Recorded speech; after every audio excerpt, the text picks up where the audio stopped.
সৎ কাজে স্বর্গবাস, অসৎ কাজে সর্বনাশ। এই কথাটা বলার মানে এই যে আমি 2-3টা ভিডিও করছিলাম অন্যের মিউজিক দিয়া।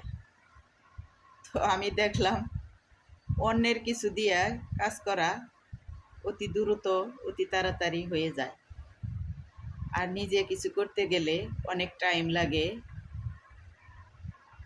অনেক সময়ের দরকার, অনেক কষ্ট হয়। তা আসলে ভেবে দেখলাম, চিন্তা করে দেখলাম যে সময় লাগলেও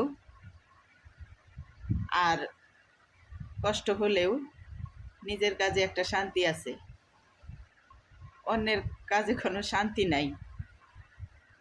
আসলেই সৎ হালালভাবে যদি কিছু করা যায়, ওটা একটা শান্তি অনুভব করা যায়।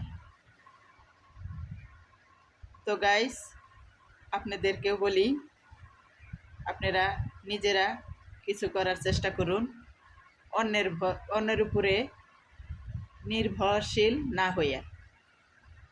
তো ভালো থাকবেন, দোয়া করবেন আমার জন্য। আমি দোয়া করি সবাই সুস্থ থাকেন, ভালো থাকেন। আল্লাহ হাফেজ।